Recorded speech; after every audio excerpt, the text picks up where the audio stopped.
Bismillahirrahmanirrahim. Assalamualaikum warahmatullahi wabarakatuh. Alhamdulillahirrahmanirrahim. Asyhadu an la ilaha illallah wa asyhadu anna Muhammadar Rasulullah. Allahumma shalli ala Muhammad wa ala ali Muhammad sallallahu alaihi. Anak-anak, selamat datang di KBM dari Bahasa Indonesia kelas 8 dalam materi teks puisi. Sebelum kita mulai pembelajaran, marilah kita berdoa menurut agama dan keyakinan masing-masing. Berdoa dimulai.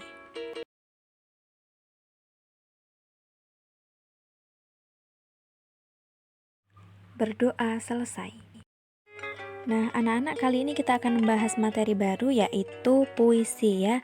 Sehari-hari anak-anak tentu saja sering menyimak puisi melalui lagu-lagu ya. Nah, syair lagu-lagu itu memang banyak yang berupa puisi, isinya padat makna dan disusun dengan nada-nada yang indah. Nah, kali ini kita akan masuk ke pengertian puisi. Mari kita simak. Jadi, puisi adalah karangan yang mengungkapkan pikiran dan perasaan dengan mengutamakan keindahan kata-kata, ya. Nah, sebelum anak-anak mengenal lebih jauh mengenai teori-teori puisi, sekarang kita akan mendengarkan beberapa puisi yang saya sarikan lewat lagu. Mari kita simak bersama-sama.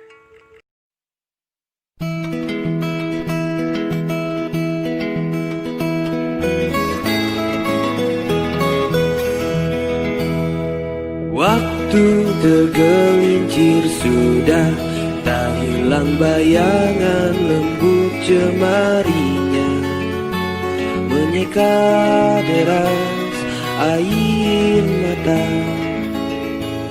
redakan isak tangisku.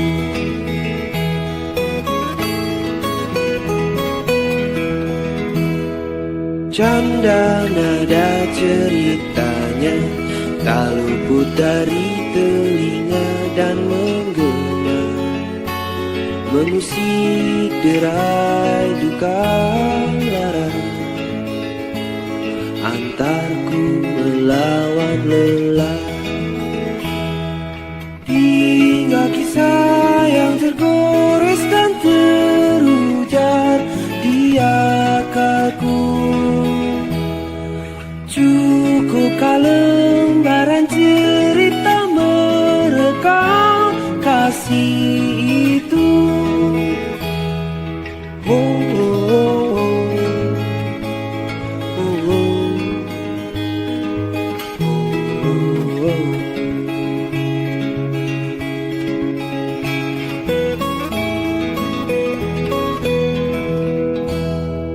Berpuluh kali musim lalu tak pernah kedengar penuh di bibirnya, demi harapan yang diam di tepi,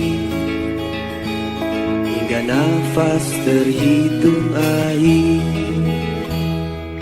Hingga kisah yang tergores dan terujar di akalku, cukupkah lembaran cerita merekam kasih itu?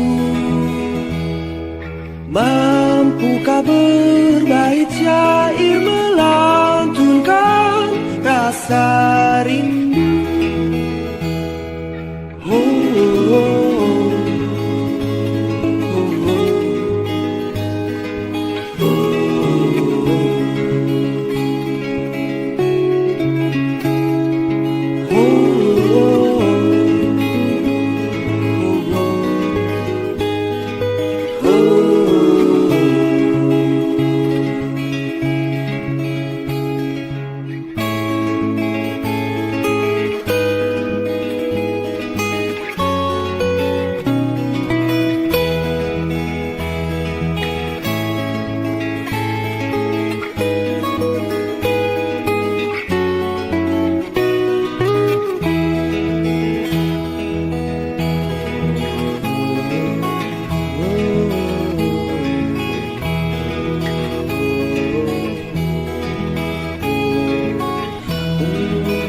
Baiklah, anak-anak sudah mendengarkan sebuah puisi berbentuk lagu berjudul Senandung Senja dari Rusa Militan ya. Nah, bagaimana perasaan anak-anak setelah mendengarkan puisi tersebut? Tentu saja ada perasaan tertentu yang anak-anak rasakan. Sekarang kita akan berlanjut ke unsur-unsur puisi. Mengapa puisi bisa menimbulkan suatu perasaan tertentu ketika didengarkan? Kita simak ya. Nah, kita bahas sekarang unsur-unsur puisi ya. Jadi unsur puisi ada 4. Yang pertama majas dan irama. Majas artinya gaya bahasa dan irama itu musikalitas atau bunyi teratur dan berulang. Yang kedua konotasi artinya kata bermakna tidak sebenarnya. Yang ketiga lambang, misalnya gambar, tanda, kata yang menyatakan maksud tertentu. Yang terakhir adalah pengimajian atau kata-kata yang menimbulkan hayalan atau imajinasi. Sekarang mari kita telaah. Baiklah anak-anak, kita telaah bersama-sama. Yang pertama majas atau gaya bahasa. Jadi di sini yang bergaris hitam ya, anak-anak perhatikan itu ada majas personifikasi. Meskipun majas ada banyak jenisnya tapi kita ambil satu saja ya. Nah, majas personifikasi ini artinya membandingkan benda tidak bernyawa seolah memiliki sifat seperti manusia. Nah, kita ambil di sini waktu. Waktu tergelincir. Nah, waktu ini memiliki sifat tergelincir. Bisa tergelincir seperti manusia. Nah, itu contoh majas personifikasi ya, punya sifat seperti manusia. Nah, yang kedua, anak-anak perhatikan ya, ada irama atau musikalitas yang berwarna biru. Nah, jadi dalam puisi itu ada irama-irama tertentu atau alunan bunyi yang teratur dan berulang seolah memberi jiwa pada kata-kata tertentu dalam sebuah puisi, akhirnya membangkitkan emosi. Nah, contohnya ini. Tinggal kisah yang tergores dan terujar di akalku. Cukupkah lembaran cerita merekam kasih itu? Nah, itu ada iramanya ya. Nah, pasti ada kesan tertentu ketika kita mendengarkan. Gitu ya. Dan yang selanjutnya adalah konotasi. Anak-anak perhatikan yang berwarna hijau ya. Jadi konotasi artinya kata-kata yang bermakna tidak sebenarnya. Yang bergaris hijau itu hingga nafas terhitung akhir. Nah, nafas terhitung akhir itu bermakna apa yang sebenarnya? Iya betul, bermakna kematian ya. Jadi nafas-nafas yang terakhir itu namanya kata konotasi atau kata yang bermakna tidak sebenarnya. Dan yang selanjutnya adalah lambang ya. Anak-anak perhatikan yang berwarna orange ya, kata berlambang. Itu misalnya gambar, tanda, kata yang menyatakan maksud tertentu. Di sini saya garis bawah yang berwarna orange musim ya. Musim itu sebenarnya kata yang menyatakan waktu ya. Jadi bukan musim hujan atau musim apa, bukan, tapi waktu yang terus berlanjut. Nah, itu musim dilambangkan ya dengan kata musim. Dan yang terakhir ada pengimajian. Anak-anak perhatikan yang berwarna merah ya. Pengimajian itu artinya kata yang menimbulkan hayalan atau imajinasi. Contoh, menyeka deras air mata, redakan isak tangisku. Nah, itu imaji apa? Imaji seolah-olah menyeka deras taktil ya, seolah-olah memang air mata kita diseka. Meredakan isak tangis, seolah-olah kita mendengar isak tangis lalu diredakan tangisnya ya. Oke, baiklah, jadi itu adalah analisis singkat mengenai lirik lagu serupa puisi dalam lagu Senandung Senja milik Rusa Militan. Nah, sekarang anak-anak kita lanjut ke slide berikutnya. Jadi jenis-jenis puisi ada 3. Yang pertama puisi naratif, yang kedua puisi lirik, yang ketiga puisi deskriptif. Kita yang ke pertama dulu ya. Puisi naratif itu salah satunya ada balada. Artinya puisi yang bercerita tentang orang-orang perkasa atau tokoh pujaan. Contoh puisinya adalah balada Orang-orang Tercinta karya W.S. Rendra. Yang kedua ada romansa atau jenis puisi yang menggunakan bahasa romantik yang berisi kisah percintaan yang diselingi perkelahian atau petualangan. Contohnya puisi Kirjo Mulyo yang berjudul Romans Perjalanan. Nah, jenis puisi yang kedua ada puisi lirik ya. Ada 3 jenisnya. Yang pertama elegi. Ini puisi yang mengungkapkan perasaan duka.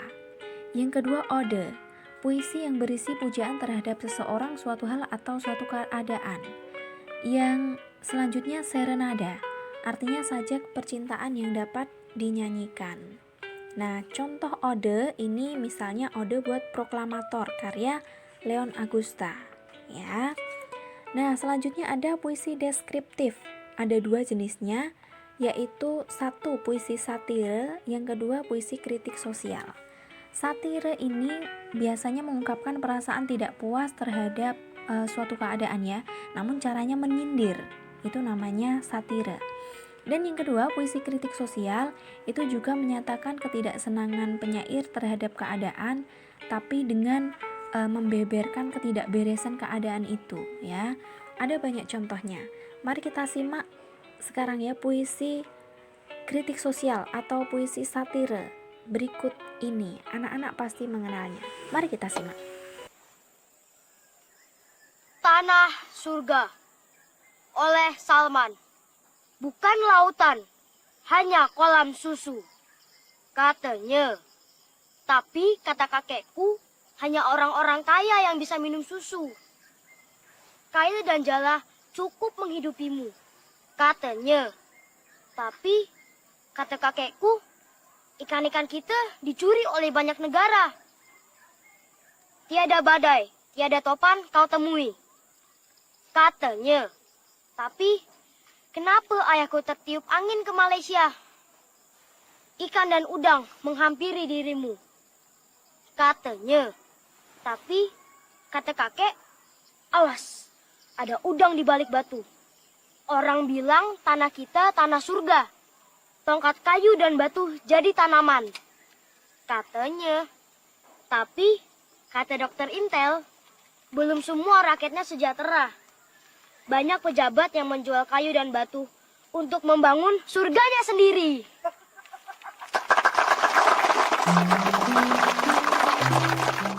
Nah, anak-anak sudah menyimak puisi Tanah Surga yang sebenarnya itu merupakan bagian dari film Tanah Surga ya.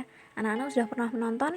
Nah, jadi puisi yang dibacakan Salman tadi termasuk puisi deskriptif yang sifatnya satire dan kalau boleh saya katakan juga termasuk kritik sosial ya. Pembacaannya sangat bagus ya. Jadi dalam puisi itu juga ada mengenai pembacaan ya. Bagaimana pembacaannya kita simak ini ya. Ada 4 yang perlu diperhatikan. Yang pertama ekspresi atau pandangan muka. Kalau puisinya marah, ekspresinya juga ikut seolah-olah marah ya. Yang kedua lafal atau pengucapan. Bagaimana mengucapkan tiap kata yang ada dalam puisi. Yang ketiga tekanan atau kuat lemahnya pengucapan tadi. Jadi tidak semata-mata datar, tapi ada kuat yang diucapkan dengan kuat, ada yang diucapkan dengan lemah. Nah, yang terakhir ada intonasi atau naik turunnya lagu kalimat. Nah, anak-anak contoh pembacaan puisi bisa mendengarkan tadi ya, contoh dari Salman tadi. Itu salah satu contoh pembacaan puisi yang sederhana tapi cukup bermakna. Baiklah anak-anak, jadi itu sedikit mengenai materi puisi. Anak-anak bisa mengembangkan sendiri dengan mendengarkan lagu-lagu musikalisasi puisi atau membaca puisi sendiri ya, dari teks-teks di internet maupun di buku atau koran. Baiklah anak-anak, akhirnya selesailah materi kali ini. Sebelum itu marilah kita tutup dengan doa terlebih dahulu. Berdoa dimulai.